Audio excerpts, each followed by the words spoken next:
Check, check. Check, check.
We're going to get started in about 3 minutes. If everybody could head this way. 3 minutes. 2 minutes and 57 seconds.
Can we get the camera on Lexi here? Like, she's trying to sit in a chair with her backpack on. It's like we can do a Zoom right here. This is how we roll in Medford. Here we go. Okay.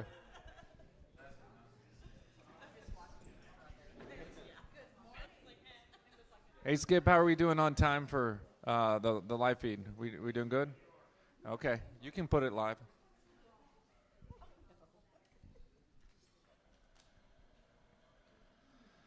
We're gonna allow for coffee to be made the whole time because it's coffee.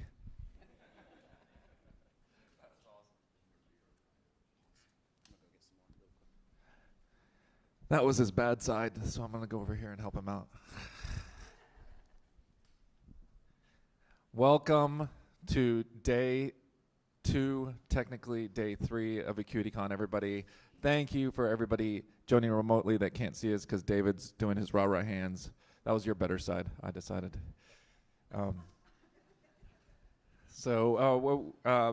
It's been a great week so far. Really excited to have everybody in town.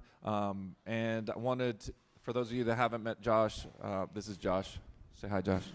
Hello. Wanted to start with a really tough question. I know you've been struggling with this, like anticipating coming here. Can you tell everybody why you're in trouble in your house for being in Atlanta? Oh, yeah. So I forgot I told you that. So I have 2 kids. I have 2 boys, 15 and 12. And we'll make this somewhat short. Randomly, my 15-year-old is a diehard Atlanta fan. Like, diehard. I think what happened, he's a redhead, plays basketball. And so, like, 5 years ago, Kevin Huerter used to play for the Hawks. He's a redhead as well. There's not many redheads in the NBA. And so he decided to like the Hawks. And then, like, I think 3 months later, he got traded to the Kings or something like that.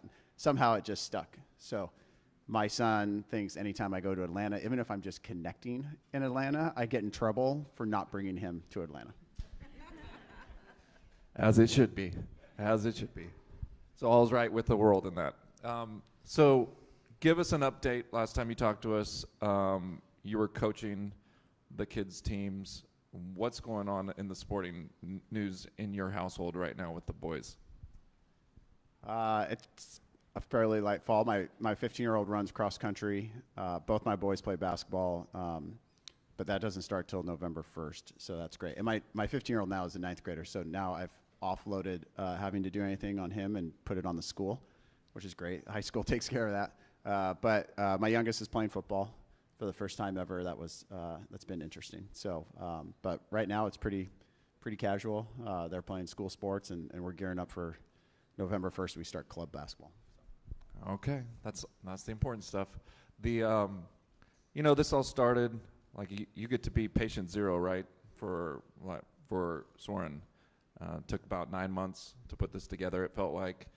I think that's about the timeline, right? About 9 months of talking to DFW and getting this together? Yep. Okay, so I never asked you this question, so sorry, I'm throwing this on you. What was the original plan? Like, how many firms did you think in the first 18 months, like, was in the original plan to, like, come together? Like, what was, like, reasonable when it started? When it started, so I remember going to New York to meet with DFW in like December, and we'd spent like 6 months doing it, and I had this idea like, hey, there's other firms out there. I don't know like how many of them, but I knew a couple, that were thinking the same thing and that we were and wanted to do something.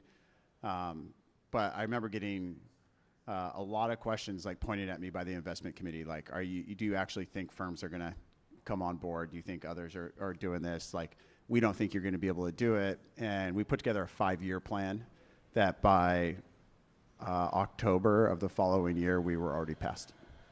And so I think it was really narrow-minded of myself to not think there are a lot of other firms that are dealing with the same issues in our industry, thinking the same way, treat their clients and their people the same way, and want to do something like that together, not just go somewhere else. And so I think it kind of hit a chord for a lot of firms, and we've been pretty successful.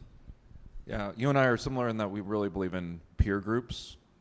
And it almost feels like a cheat code out of the gate for Soren, because how many of the firms that have joined were in a peer group with you, and how long was that through the BDO network? So, there's 5 total of the firms came from my initial peer group that have joined. But then there's been a couple others that have been done through relationships that then they have peer groups, and we've joined a couple of them as well.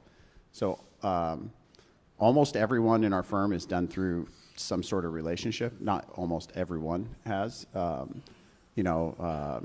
Even with you guys and Kenji knowing Jason and stuff like that's like we don't have someone just out there cold calling and emailing. Like my wife actually the other week got an email from a competitor of ours saying that they really wanted to acquire her firm. She's a school secretary at an elementary school, right? Like, I don't know how they got her email, but they're like, so you're like, yeah.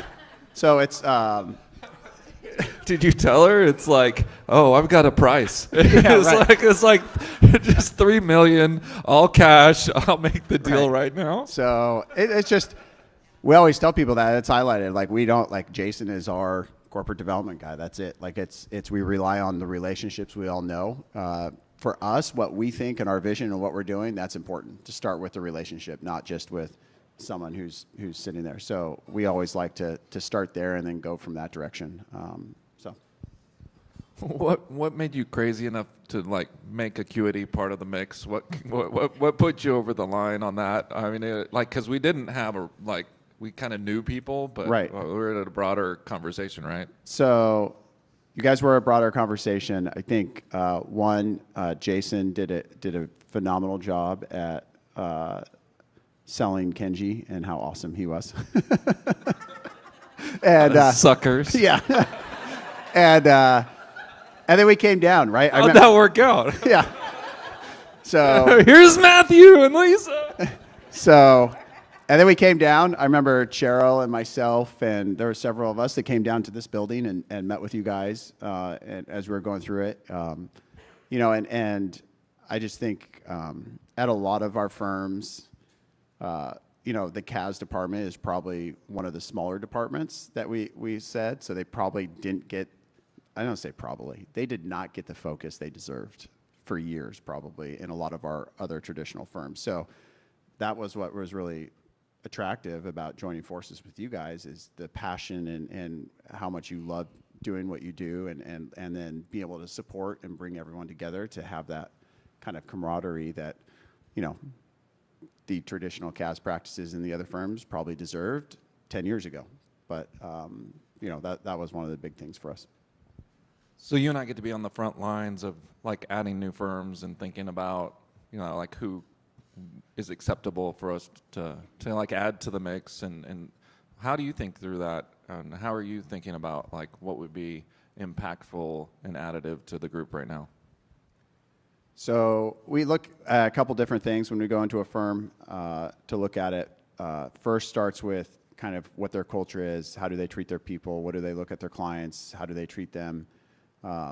That's kind of the first piece we look at. The second piece is, like, are they committed to coming together and working together? Like, we're not a siloed firm. That's not our goal. It wasn't our goal from the very beginning to just be 15 or 20 or 30 firms all working in silos. Like, I know it'll take time and it's a lot of effort, but we want to come together. We also want firms that want to embrace both onshore and offshore employees. We think they're phenomenal people and want to interact and continue to build that balance out between the two. So we look at firms like that under that lens. Like, are they excited about that? Do they see where we're going? Do they want to be part of the team? Or we've ran into instances where they just want to be left alone. We just walk away from those. Like, that's not really who we are and where we're going. So, so we look at that. The other piece that we do for that we're just starting to do now for acquisitions is looking, or mergers, looking for other services that our clients or our people could use. So we did a bunch of surveys of our people and looked at like what services could small to medium-sized businesses or individuals use, and we're starting to look at maybe adding some of those service lines on to to the platform. Now that we're all together, we have a little bit more power to be able to do that. Individually, that was all really going to be hard for us to do individually, which is another reason a lot of us have done this is we know we could do that, and we know those things would be really additive to our clients. So looking at things like that is kind of where we started to branch out this year. But we're your favorite add-on.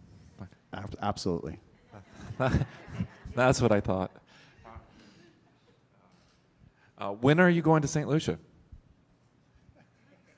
It's funny. So I explained when we were out talking to firms, I explained like the areas we have, and I'm like, everyone wants to go to St. Lucia. So, that's a good question. I live in Idaho, so St. Lucia is a long ways away from me. But you never know. Soon, hopefully. Probably if you get me during the winter when it's like 0 degrees in Idaho, like, so. That's true. I usually go in the summer, so that's never a good time. Like in Boise's already great, so there. Shifting gears a little bit on just how you think about structure, how we're coming together. You've talked a little bit about, thematic goal setting, something that we're going to do this afternoon, and Lencioni is kind of the linchpin from that. So what kind of books have you read? What was the lead up to kind of heading down this path of thematic goal setting? Like, what'd you start? Was it a book you read? Was it a group you got into? Like, what triggered like heading down this path? That's a good question, because it's been 8+, 9+ years that we've been doing this. Because maybe even longer than that. I think so. We did follow, and we continue to follow the kind of Patrick Lencioni model, right? Just it's very similar to what model did you guys use again? EOS. EOS. Before that, OKRs, and right. Like there's many names different for models. the same thing. So kind of our meeting cadence and our structure and stuff like all those things. But then a long time ago we rebranded before Harris rebranded, not Soren, and with it came a lot of work over like an 18-month period to talk about our mission and our vision and our values and where we're going and what we're doing.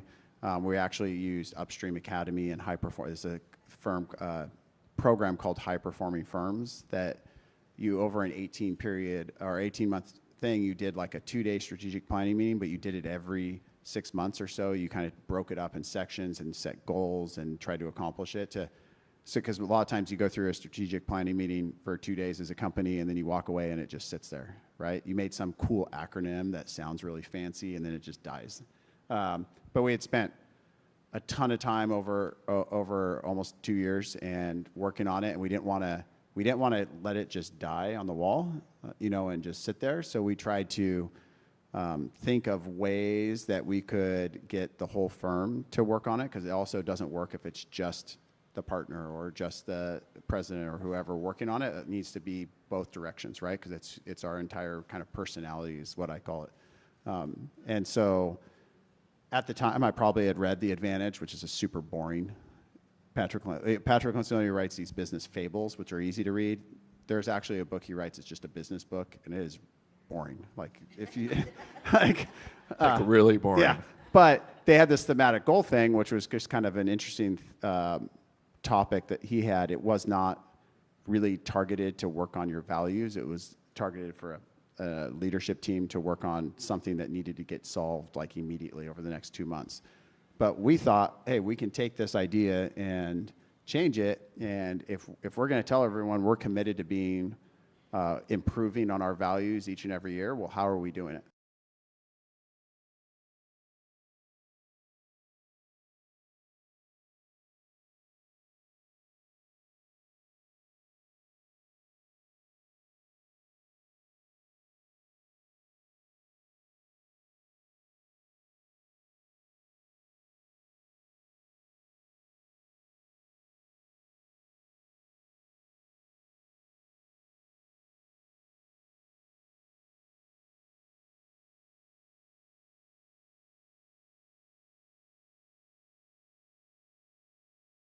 Thinking about, this afternoon, and some of some of the things we should think about. Well, what struck me when we were talking before is like it needs to be doable in a period of time. So and you want it to be something that everybody can affect. So can you talk about just what would be a great outcome from this afternoon for you, like when we're in there? So it does need to be a very specific thing, right? No one here wants to volunteer for something they're volunteering for life, and that's not what those are supposed to be done. And that's actually back to the original definition of thematic goal. It's a very specific period of time. It's one thing. We can accomplish it. We can do it, right? But it's going to make a difference on how we live our values and push us forward. So it's meaningful as well. But it just helps get the project done, right? If you set a big, broad goal that no one can really quantify or do something, then it goes back to, well, what's going to happen? Like, is it just going to die? Like, how is it going to impact me? How is it going to impact our clients, right? Our community. These are all the three things I look through, is making sure how is it going to drive that. So, at the end of the day, the overall impact, if people are kind of excited to see the one or two projects that come out and they're excited to see what's going to go on and there's an impact, then it's been a successful day. We've had projects we've done in the past. We've gone through the whole project. It didn't work out. Like 5 years ago, we had the Domino Pizza team. They tried to do a tracker that was going to track tax returns and tell our clients immediately where their progress was, like kind of that Domino's had come out that same year with the pizza tracker.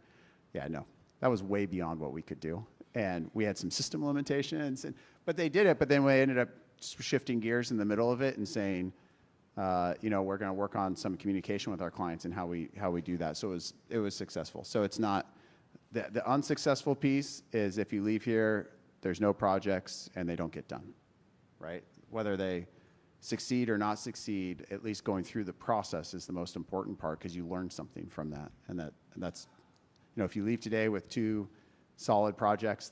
or two solid projects that you guys are going to have a team and they're going to do and get done, then it's a total success. I think the other piece we looked at it, like it's hard as we come together. We all had our own cultures and our own personalities, and now we have a national mission, vision, and values, right? Well, what the hell does that mean for Acuity?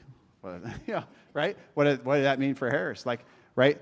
We have our personality. You guys have your personalities. We all share in the same goals and we have the same ideas, but you got to personalize that for you. For your office. Every office needs to personalize that and make it their own. And we think this is a great way to do that, because then you can put your spin on it and it can be more meaningful for you.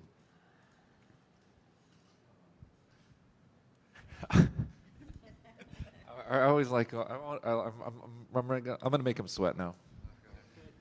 Okay, so there's ups and downs in this journey, right? Like we've had a lot of ups. So this is our first, we've got some headwinds right now. We had a bad month. We missed our revenue targets this month, and we got a board meeting coming out. So we're enjoying the highs, we're enjoying the lows. How do you manage to take the top off the high? Like, we don't get too high and cocky when we're high. How are you and not too low when we're how do you think about that and setting the tone for the culture? I don't know. It's a good question. My personality is pretty even keel, so I just kind of roll with stuff. Pam knows this.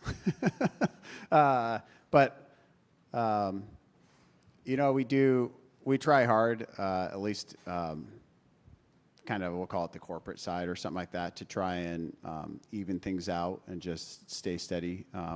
And to balance, it also has to do with just balancing long-term goals of what we're trying to do in the short term, right? Not getting too excited for any, highs or lows in the short term, because we're really here for the long term, right? And that's what we're trying to do. So over time, right, if your 1 month doesn't do good, well, I look at the last 6 months and it's like, well, that still did good, right? Or if 6 months doesn't work, I look at the last 9 months and say, yeah, there we go.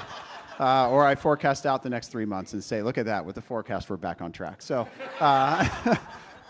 so it's just making sure over time we're there, because it really is more about the long-term success, long-term success. And you guys will hear me say this a lot. It's clients, communities, and people. Like that's what we're here trying to do and improve. And so just keeping our eye on the long term, and then, dealing with the short-term swings. So I'm gotten into like recruiting other firms. One of the concerns I have is we've had this narrative that we're coming together and you can all impact like the building of what we're building together.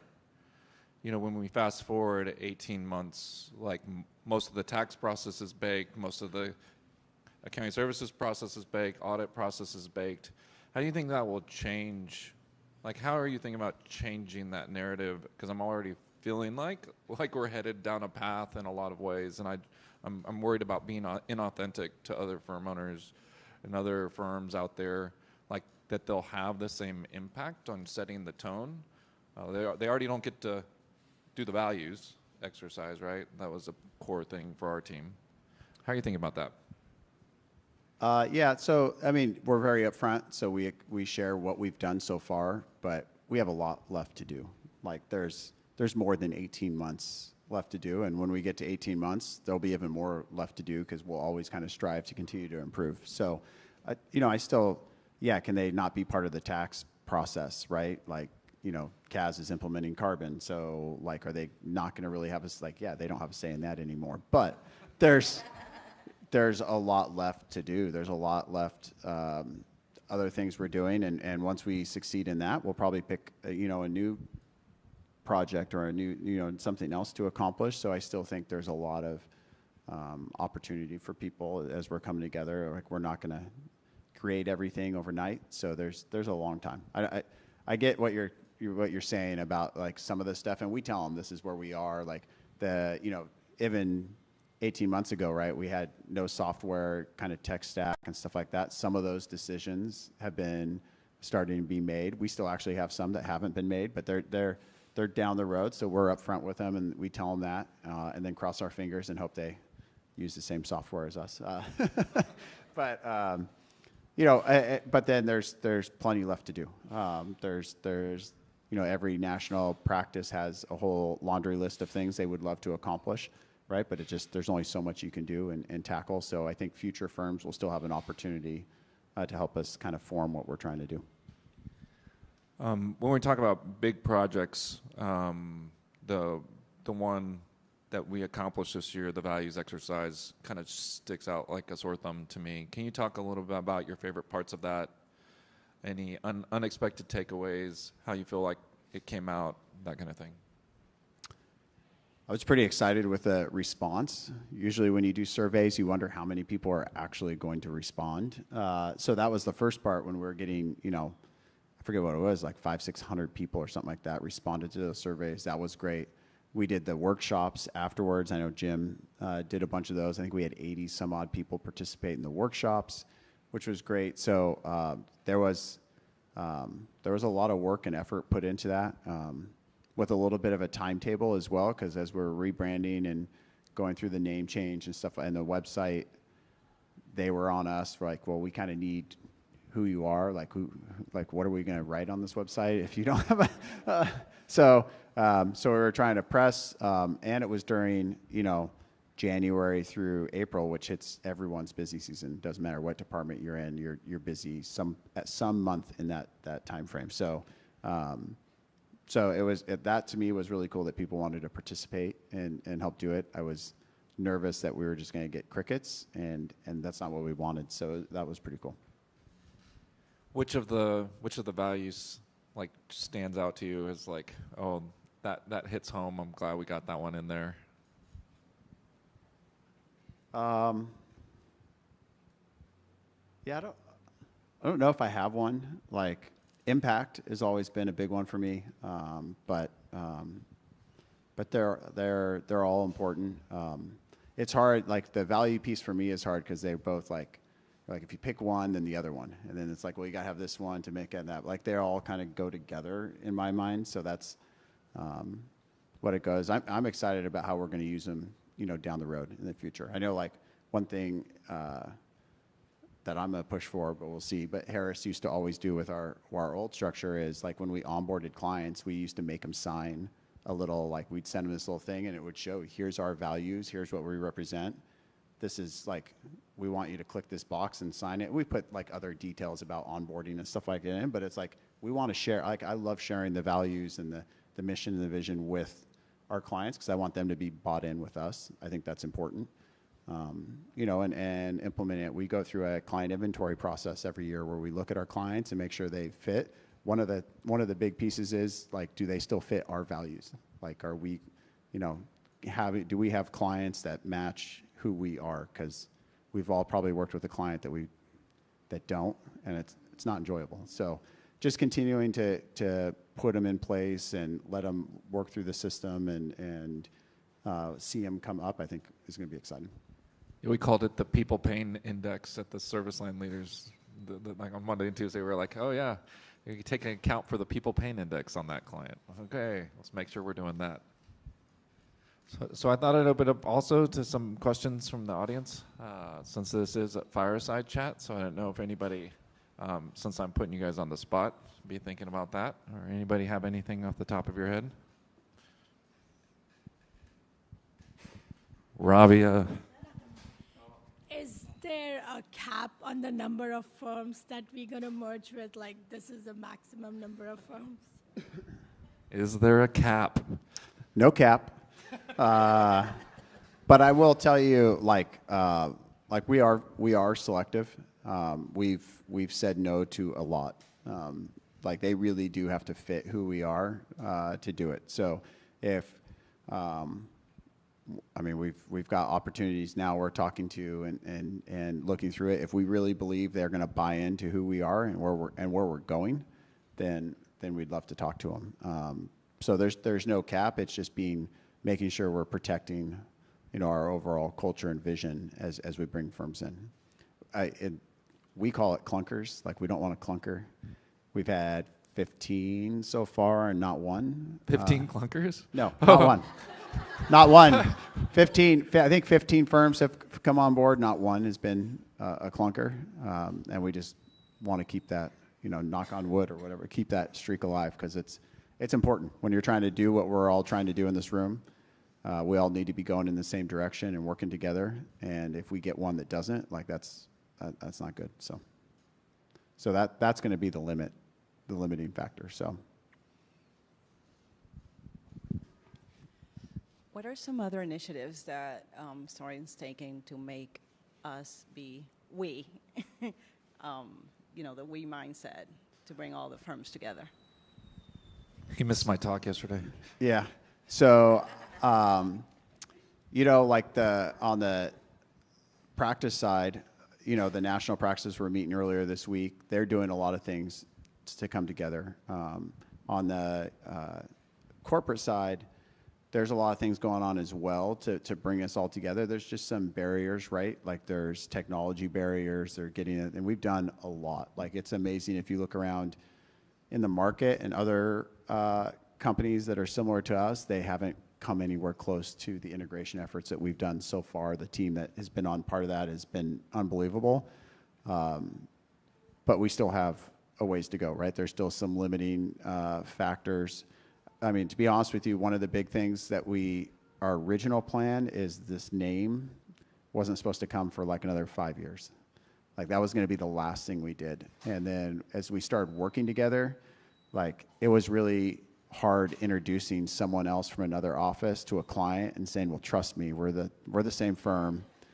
But Doug over here has this ACOC email address, and they're just like staring at me going, what are you talking about, right? And so that's why we kind of flipped it and went and branded like all together right at the beginning, just because it was really feedback we got from people saying it would be easier to work together if we had some commonality there. And so just looking at that, we still have quite a bit of data and getting our technology synced up and our documents the same way. So that's a lot of work because that will help us work together as well. Jim Hickey on the Workday side. I mean, we could implement stuff on Workday for ever. I've tried to have them slow down a little bit because we also have to do some work. But I think this year, as we go through Workday, the performance management, you'll see the values come through that as well. Going through kind of a process through that will be very helpful. Just kind of syncing us up together on that process. So those are a lot of things that we're doing. We have like our assurance side is going to Caseware and OnPoint. We're on about 15 different software stacks, which makes it really hard for them to work together unless they come together. Carbon is a big initiative for us. Just continuing to work on those things to break down some of the barriers we have to be able to work with each other. So. And one of the big things the industry, like the service line leaders talked about this week, we had our planning meeting Monday and Tuesday, was industries. So we think that industries and specialties, so in tax, think R&D credits or trust and estates, like those are national initiatives. Those are, like by definition, the specialists are kind of national, like by the nature of how those groups naturally work. Industries is another thing in that vein, in that theme. Sectors. Yeah. It's got a rhyme, right? Right? Soaring sectors. Soaring sectors. That's actually the internal name, and I was using the external name because we're on video, so we'll repurpose this. There you go. But that was one of the thoughts that is common across all the service line leaders, was that industries is going to be a way that we bring people together. From that perspective, WG always uses the analogy. I pointed at Sergio, like he wants everybody to have a cell phone relationship with somebody in another office, in another city, in another place that has the specialty, where you have your phone a friend. In a lot of that time, so that specialty, like your skills, what your superpower is the thing that enables that for somebody else, right, in the organization. That's the bridge that they come, because you're helping them out, right? And so that's the first step. And as an individual contributor, like when you're thinking about what can I do to help bring this together, is like be excellent at something and then let people know what that is. So when they seek out that help, you're the person, you're the resource that can be that person, that can impact that coming together. It's kind of a fun thing that just happens naturally, because help is when we build this community, right? Well, that wasn't a question. I just answered it. We're going to make we have a meeting coming up in November with all of our partners and shareholders. We're going to make them all speed date too, right? To help break down it's going to be super awkward for about half of them, maybe 80% of them. But we're gonna make them all basically go through a speed dating exercise. Basically, we want those barriers to be broken down so they know, right? Until we really continue to integrate software-wise, we really have to rely on each other to reach out to other offices and get to know people and know where the expertise is in our system, so that we can work together. And so we're looking for ways on how to try and get those connections made.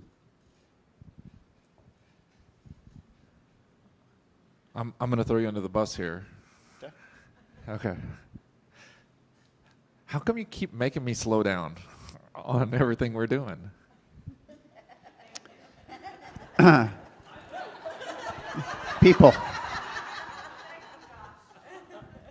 People and clients. Like, you want to go fast, I want to go fast, but we've got 1,200 employees, and it just takes time, and we got to think about them. I started at CBiz in my career, and they did very similar to what we're doing, right? They went and acquired a bunch of firms in the late 90s and the early 2000s. I sat there. It was great for me because 50 to 60% of our office just left, and I just ran up the ranks and I was the one that stayed, so I got a lot of experience.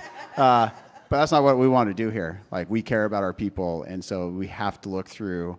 It makes a ton of sense at the corporate level. It makes a ton of sense at the top. But what does it look like from the bottom? What does it look like from our clients? And just making sure we keep that in mind. So if it takes an extra 6 months, if it takes an extra 12 months, and we can continue to keep that retention and keep them in our, in our minds of how it impacts them, it's well worth it, right? I changed software, like, we just counted it out last year, 5 times in 5 years when I was at CBIZ, because every time we acquired a new company, they're like, ooh, well, that's a new software, that's nice, we're gonna do that, and then we're gonna do that, then we're gonna do that.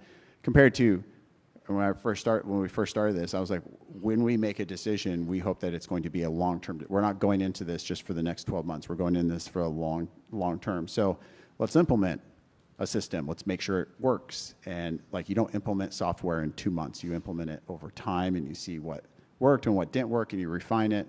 So let's take our time. Let's implement. Let's make good decisions so that when we do move and we do consolidate, we do integrate, all of our people know it's something that we believe in long term. Now, sometimes they don't work, but at least we're going into it thinking with more of a long-term vision.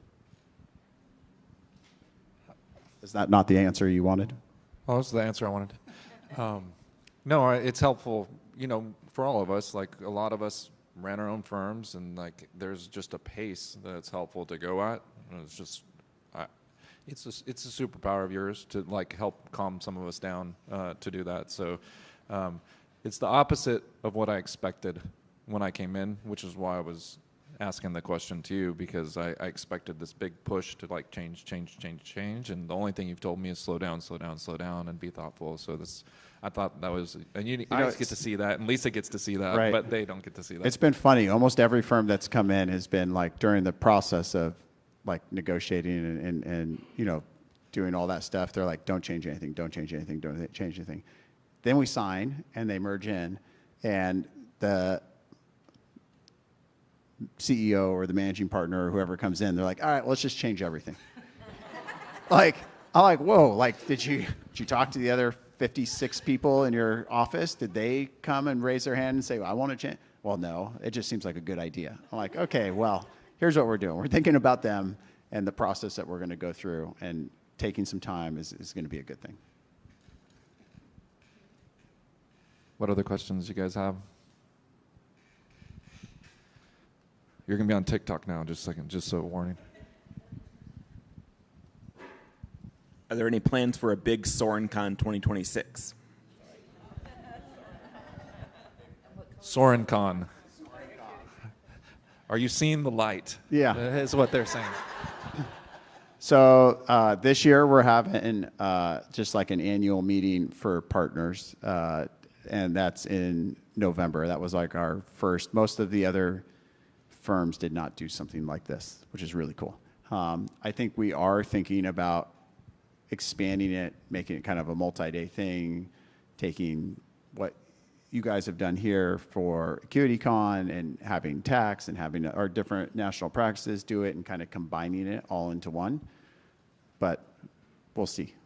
Like that would be the hope. We'll see how as we go and go through it. We don't want to lose what you guys have, right? We want to try and take that and see if the other departments and stuff want to join. So, Because this is the best group. I agree. Plus Sergio and tax. You have tax too. What other questions, guys?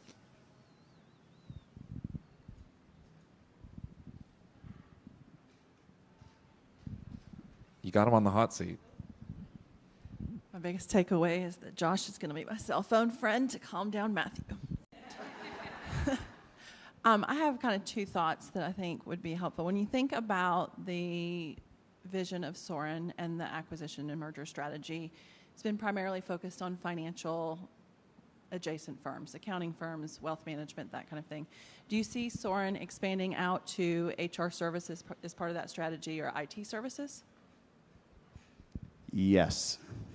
So I was actually just earlier this week meeting with a firm that has HR as a big part of the firm. Like, we are looking at that. We did a growth survey. This comes back to like what we're based off of, right? Is staying true to where we came from and who we serve and what we do, and then looking for services that fit that, right? So for instance, IT.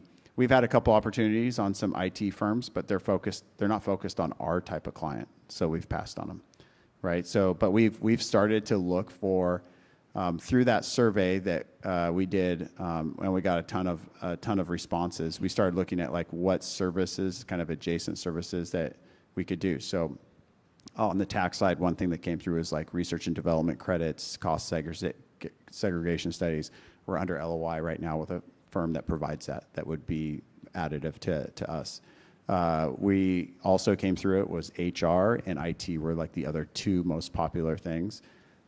Those two things, we're actively looking for companies that would do that, and just making sure that they do it at the right just the right fit for our clients, right? Like, we don't have clients that are Fortune 500 companies. That's not who we serve, right? So if they're doing SAP implementation, that doesn't really help us, right? But if they did Sage Intacct or QuickBooks or, or I don't want to offend anyone, all your sponsors. But like the software that our clients work on and services, then that's great. Like, you look at some IT companies, they do like massive amounts of cybersecurity. We don't have a lot of clients that spend a ton of time doing cybersecurity. So we're trying to be very specific in what we target, and add those service lines. So that's definitely part of our plan. The other part that came out of that survey, the growth survey of like, what have we been sending out the door for our clients, or just saying we can't do? Two big things was CAS, which I've been telling everyone around the firms that we do CAS. We should not be sending that anywhere. Right, but it was just like historically, that's what's been going on. The other piece was like valuations, and advisory and helping that, and we have that tool in our closet now. So like, just making sure that we continue to educate. Like, I know David Harper's done webinars and different things, and just making sure everyone knows that what we already have underneath of Soren. So. But we are looking at those two specific ones. So.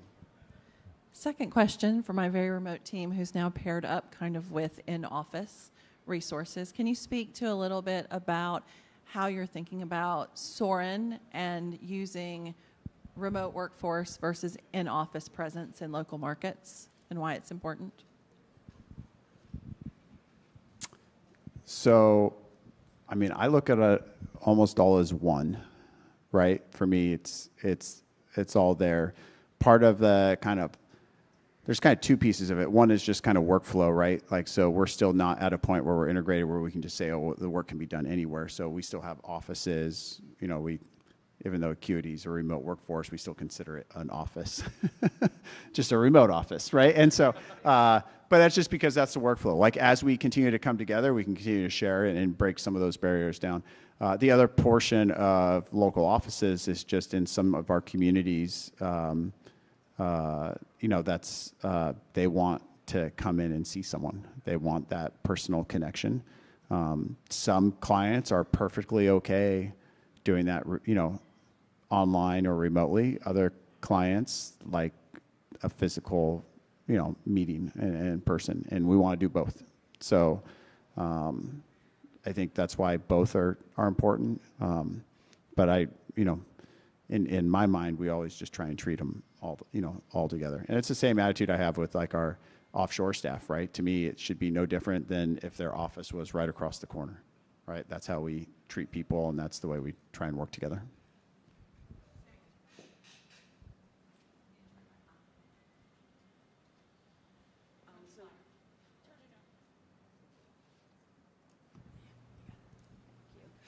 So building on Lisa's first question, so let's imagine we're 5 years ahead now. What does our future self look like? We're in 2030. What does that look like for Soren and for everyone here and listening? So in 2030, a lot of our integration projects and a lot of that will be done. They definitely will be done. We'll have that. So if you think of all the firms, that 1,200 employees that we have. We're all Soren, we're all integrated, we're all working together. It's great. We'll still be adding in 2030 firms that are super excited about who we are, what our culture is.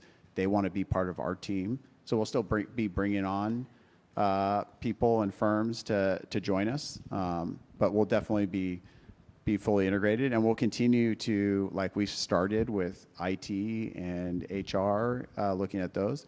But there's a lot more things our clients or our people could use, and so we'll continue to look at those once you can't do 10 of them all at once, so you pick a couple, like for even the sector internally, like our sectors, I'm using sectors.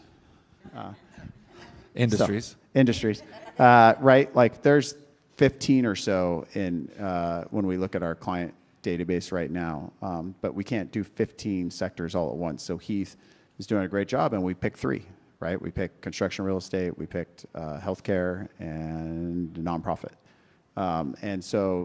But that doesn't mean we're going to stop there. Like the second we kind of get those up and running, we're going to go to the next 3, and we're going to go to, but we want to do it at a certain level. So we just did that. So in 2030, things are sailing. We'll hopefully, if I have my opinion, we'll still be doing thematic goals. We'll still be working on our values every year. You'll have had 5 years of doing different projects, and like those values will really mean something to each office. We'll be continuing to add, firms that want to join the team, and I'm sure you guys know Matthew. He's probably never going to stop coming up with ideas. So I don't know what ideas he'll have in 2030. What ideas do you think you'll have in 2030? It's already there. I'll have the 2040 ideas by then. Don't worry. We'll give you a free form parting thoughts. Time we're wrapping it up here. So, what's your parting thoughts for everybody? How do you want to wrap up AcuityCon here, going into thematic goal setting? Well, thank you for letting me come. This has been really cool seeing this. Last night was awesome as well. I know I missed yesterday during the day, but like the barbecue was excellent. Yeah. When I first came out here, Matthew also took me. Was it the same barbecue place? Oh, it was. I thought it was. So I've had it twice now. It was delicious. But I just think as we continue to go, I think it's really important for us.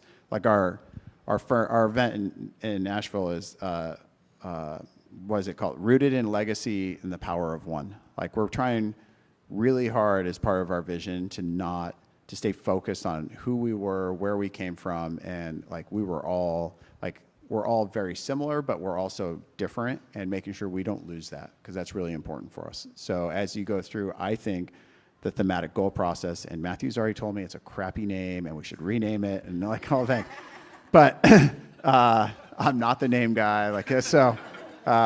As you go through the process, I think it's an extremely important piece of retaining that, right? Because you get stuff done at a national level, but you really got to take it and personalize it. Like every office has their own personality, and making sure that you guys go through this process and really make it your own as you go through it. And it'll have a lot more meaning for all of us, and it'll bleed over into our clients. It'll bleed over into where we are in our community. When I say community, some people get mixed up. They think, oh, we're just like donating time or volunteering. It's not. Like community is your business community. It's the clients that you work in and their community. It's the national, our national economy. It's our local areas that we live in. Even if you're a remote employee, you're in a community, right? We want to be in those communities and have an impact. And everyone has a little bit different one as well. So making sure that you embrace the process. I know it's going to be new, but I think it's really important, because that's really part of our vision of trying to be one, but keep who we were as we come in that. And if you're growing, one of the hardest things to do in growth, especially when you're really growing, is retaining your culture and retaining who you are and what makes that up. You have to be very conscious of what you're doing, or you end up changing without even knowing it. And this process is really designed to do that, to be conscious of, even through growth, who are we and what we're doing. So hopefully you enjoy it. We'll be intentional through it. That's our commitment. So Just wanted to thank everybody. This is the official conclusion of AcuityCon 2025. Thank you guys that came in. We're going to move into the thematic goal setting next door in just a second for the Acuity team. But I'd be remiss. We really did have a ton of support this year from our tech partners. So David, Tim, thank you for Intuit for stepping up. Twyla, Austin, Carbon. Really made a dent in the earth yesterday, like coming and really supplementing our team. We really lean on you guys for helping out. Having the relay folks here from Toronto, we had Bill come from Hawaii, Taylor. It's always great to have you and show support. Christine, bringing your team out. Like, it's a big deal for us to be in community and feel like that we're partners. And when you guys show up in presence, it kind of switches it from this, like other people talk about vendors and relation. Like, I think the word tech partners is more applicable here for us. That's how we feel on our side. So we couldn't have done a bunch of this without you. We were able to expand it beyond the Acuity team this year because of you guys making a dent in the earth and helping contribute financially to make this a sustainable initiative for us. So really appreciate that. So thank you guys for doing that. To our team, like, we really try to take seriously as a remote team when we ask you to leave your families and come here and make an effort to really make this a value to you.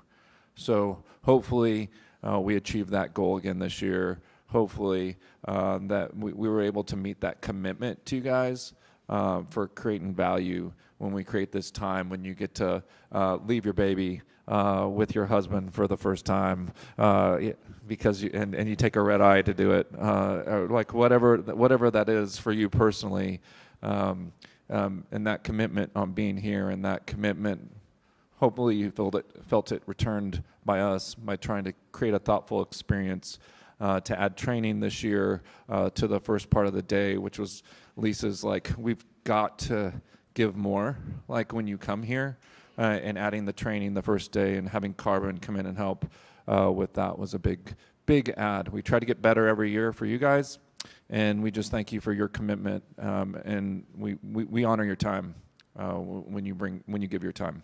So thank you for coming to AcuityCon 2025. Thank you for everybody hybrid. We appreciate you. It'll be fun in 2026. It's going to be a fun year. So logistically, we're going to be across the hall.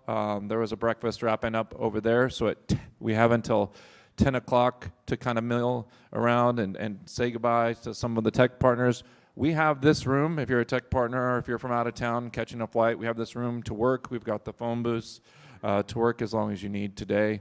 And then if you need a private space, reach out to me, and I will find some place in the building if you need a quieter spot if we run out of phone booths. But thanks again, everybody.